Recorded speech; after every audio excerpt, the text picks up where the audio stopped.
अस्सलाम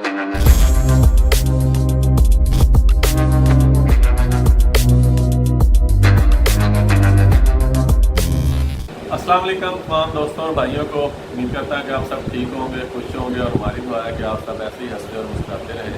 मेरा नाम है मुदस्सर इमरान और मैं मुज़फ़्फ़र इकबाल। और आज हम जिस वीडियो पे रिएक्शन देने जा रहे हैं ये इंडियन डिफेंस से ही रेलिवेंट है, जो उनकी बरमूस वगैरह जो है उसके ऊपर है। इसका टाइटल ये है, बरमूस की ये तादाद देखकर चीन घबरा गया, भारत के स्टॉक पर चीन का इंकशाफ। तो सबसे पहले वीडियो देखते हैं और उसके बाद देते हैं जी रिएक्शन।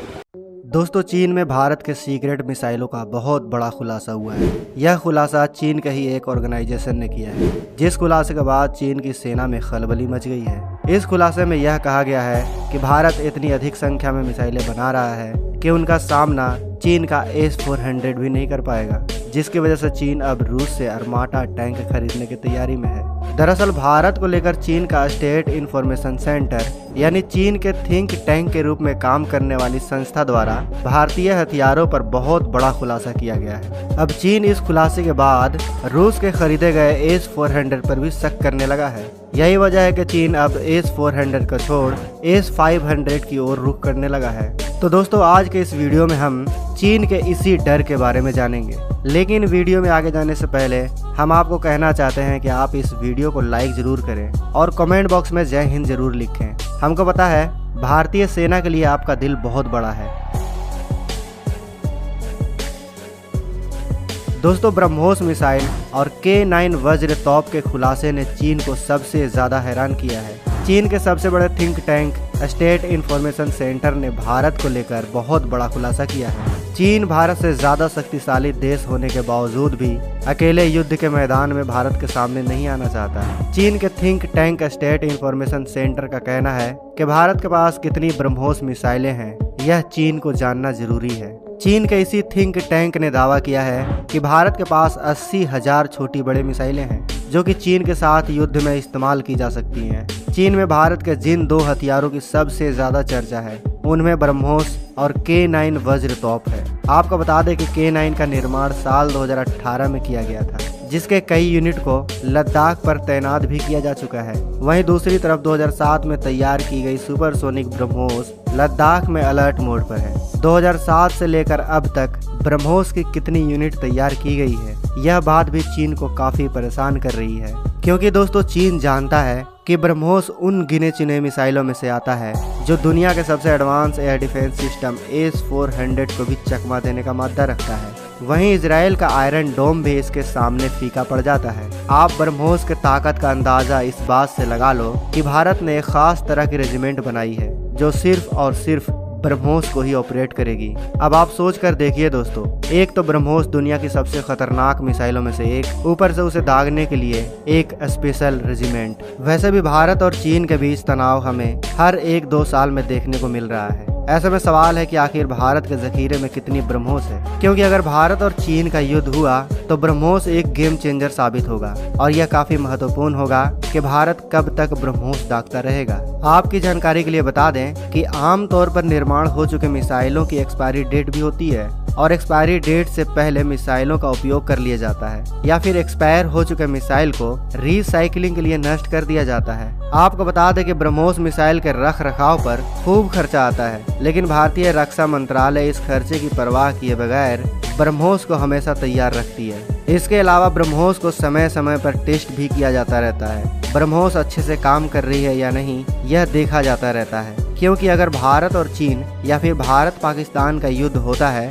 तो ब्रह्मोस को युद्ध के मैदान में सबसे पहले उतारा जा सकता है। लद्दाख में चीन के साथ टकराव की स्थिति समय समय पर देखने को मिल जाती है। ऐसे में K9 वज्र भारत चीन सीमा पर लोहा लेने के लिए अलर्ट पर है, जिसका खौफ चीन की PLA सेना में मौजूद है। मेक इन इंडिया प्रोग्राम के तहत बने भारत के इन हथियारों का सामना करना चीन के बूते की बात नहीं है। इस तोप का निर्माण दक्षिण कोरिया के तोप के तकनीक के आधार पर किया गया है। आपको जानकर गर्व होगा कि K9 वज्र भी ब्रह्मोस की तरह ही दुनिया के खतरनाक हथियारों में आती है। यही वजह है कि भारत ने जमीनी हमले के लिए K9 वज्र को ही सबसे आगे रखा हुआ है। इसकी मारक क्षमता की बात करें तो इसकी मारक क्षमता 58 किलोमीटर की है। जो सामान्य तोपों से कहीं अधिक है। सामान्य रूप से तोपों की मारक क्षमता 30 किलोमीटर तक ही होती है। चीन के पास भी इतनी लंबी दूरी तक मार करने वाली तोप अभी तक मौजूद नहीं है। इसकी मारक क्षमता तो कमाल की है ही, मगर इसकी खास बात यह है कि यह 360 डिग्री घूमकर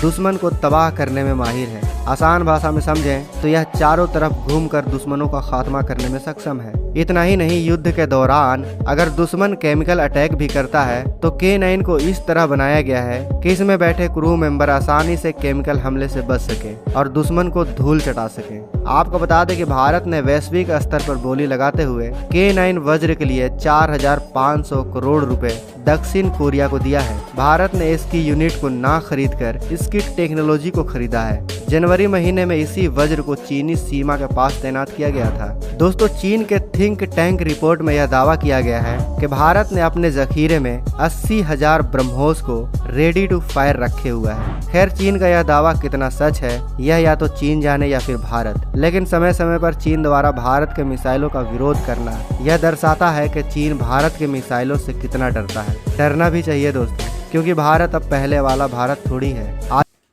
जी भाई, जैसा कि आप वीडियो देख रहे थे और जो वीडियो का सबसे जो मेन 2 पॉइंट थे वो ये बताया गया कि जो इंडिया के सबसे खतरनाक हथियार है, एक तो वो ब्रह्मोस मिसाइल है और जो दूसरा वो जो उनका तोहफा जिसकी कह लो कि रेंज भी है वो तकरीबन 58 किलोमीटर तक है। तो अब इसके ऊपर जो चाइना वाले हैं वो कह रहे हैं जैसे भाई के काफ़ी डर रहे हैं या उनको काफ़ी फिक्र है। तो फिक्र करनी तो बनती ही है भाई कि जैसा कि क्योंकि जो ब्रह्मोस की टेक्नोलॉजी है सुपरसोनिक है और सुपरसोनिक जो है मिसाइल उसको पकड़ना बड़ा मुश्किल होता है। चाइना के पास S-400 तो है और लेकिन वो अभी तक ये टेस्ट नहीं हो सका कि क्या वो इसको रोक सकेगा सुपरसोनिक मिसाइल को या नहीं रोक सकेगा। और जो आजकल की जो जंगें हैं ये ज़मीन से ज़्यादा कह लो कि एयर टू एयर और इस तरह के मिसाइल वगैरह में ज़्यादा होंगी, क्योंकि इधर से बैठ के आपने मिसाइल चलाया और जिधर मर्जी टारगेट किया और मार लिया, बजाय इसके कि आप कह लो कि नीचे से आर्मी लेके जाओगे और पूरा शहर कब्जा करोगे। वो हमें यूक्रेन में भी देख लिया। ये टैंकों टूंकों वाला मामला जो है ना वो अब खत्म होता नजर आ रहा है। अब रशिया यूक्रेन क्या था, रशिया के आगे रशिया दुनिया की बहुत बड़ी सुपर पावर कह लो कि अमेरिका के बाद रशिया ही आता है बड़ा।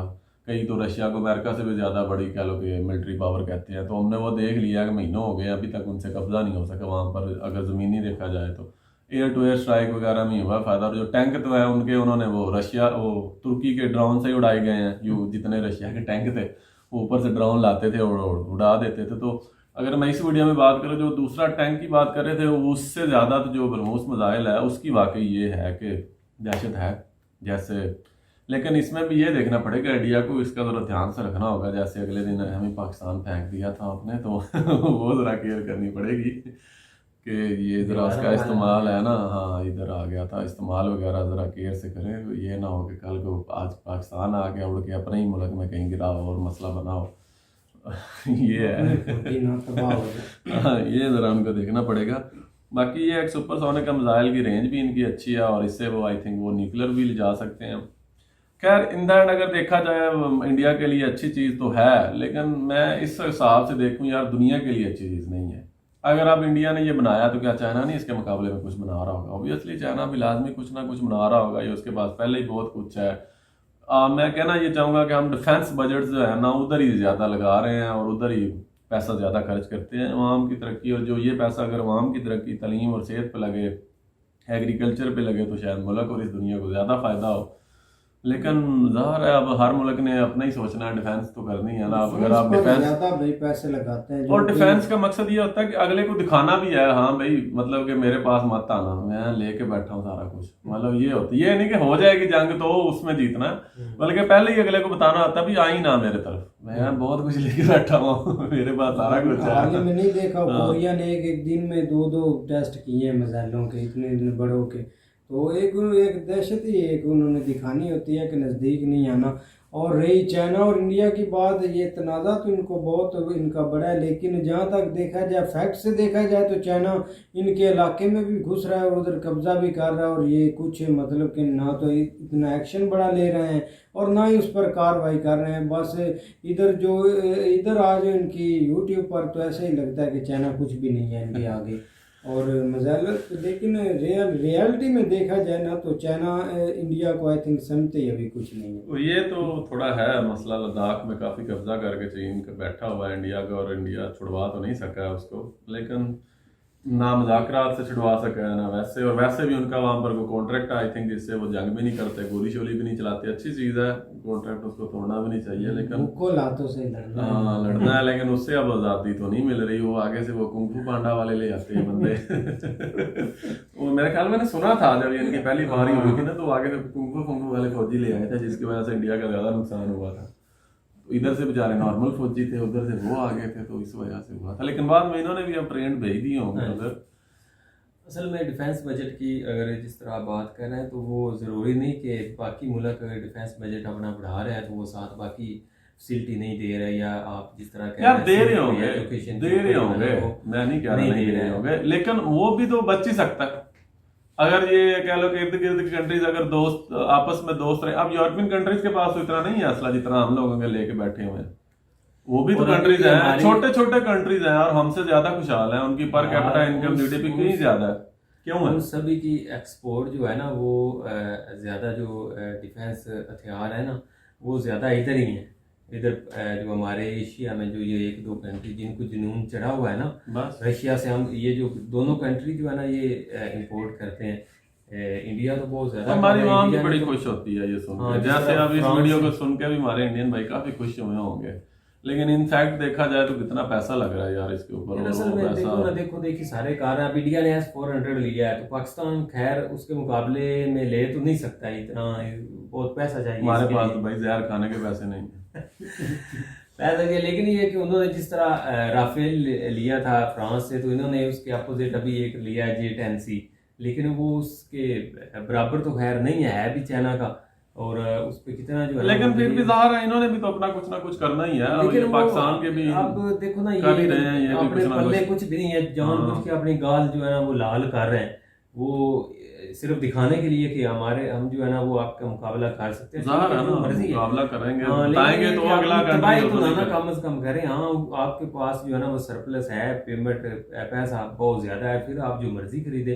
पहले खुद की कंट्री रिक्वायरमेंट तो पूरी करें ना, जो यहाँ पे लोगों की रिक्वायरमेंट है, उसके बाद आगे निकले। इंडिया यही कर रहा है, वो अपनी हर चीज को साथ लेके चल रहा है, तो उसको इस चीज की कोई टेंशन नहीं। हम जस्ट जो है ना एक छोटा सा कंट्री है, उनका मुकाबला वैसे भी अब उनमें का ये भी तो है ना, उसने जो कमाऊ भी तो इसको बना लिया ना, कमाऊ मेरा मतलब अगर ये प्रमोशन उन्होंने बनाया है, अगर इसकी टेक्नोलॉजी आगे कंट्रीज को सेल करेंगे तो उससे ये डॉलर कमा लेंगे, और कम से कम अपना कह लो कि जो इस पे बनाने का खर्चा आया वो रिकवर कर जाएंगे। मेड इन अपने कंट्री बनाने की ये चीज है, कम से कम ये उनको बहुत फायदा होगा। उनकी फिलिपाइन के साथ हुई है ना डील हुई है, वो अभी तक कंप्लीट नहीं हुई। नहीं अब तो आप ना कह देना कंप्लीट नहीं हुई मैं पहले आपका लोग भाई जवाब दे चुके हैं। हाँ, आप ये ना कहना। अभी तक जवाब तो दिया, लेकिन अभी तक कंप्लीट नहीं हुई। तो वही जाना है, ये कौन सा आप जनाब मरुंडा खरीदने गया दुकान से, मिसाइल की डील है, उसमें ट्रेनिंग होती है, ट्रेनिंग वगैरह होता है, 100 डॉक्यूमेंटेशन, सारा हिसाब देखना करना कराना, उसमें टेक्नोलॉजी का ट्रांसफर है, कोई आम चीज़ तो नहीं है। ये मिसाइल है, ये इसकी सेफ्टी का बहुत बड़ा मसला होता है, इसको सही से चलाना। ज़ाहिर है ये आगे एक्सपोर्ट करेंगे जब और कंट्रीज को, तो इससे कमाएंगे ही, जैसे यूरोपियन कंट्रीज कमा रहे हैं, अमेरिका कमा रहा है, रशिया कमा रहा है, तो ये एक होगा कल इंडिया को एज के कल को जब ये इसकी एक्सपोर्ट ज्यादा होंगे। अगर ये खुद अभी तो ये सारा डिपेंडेंट है ना चाइना उस पे, रशिया पे, यूक्रेन में, अमेरिका पे और इसराइल पे अपनी डिफेंस के लिए आ तो रहे हैं मेक इन इंडिया की तरफ, लेकिन ये अगर जब ये अपना बना लेंगे तो फिर आगे एक्सपोर्ट भी कर सकते हैं, ये है इनको फायदा हो सकता है। चलो बहरहाल वीडियो अच्छी थी, हाँ, अच्छा एनालिसिस किया उन्होंने, तो वीडियो करते। ओके जनाब, वीडियो का एंड करते हैं। उम्मीद है कि आपको ये वीडियो पसंद आई होगी। अगर पसंद आई हो तो लाइक और सब्सक्राइब लाजमी कीजिएगा और वीडियो को शेयर लाजमी कीजिएगा। अल्लाह हाफ़िज़।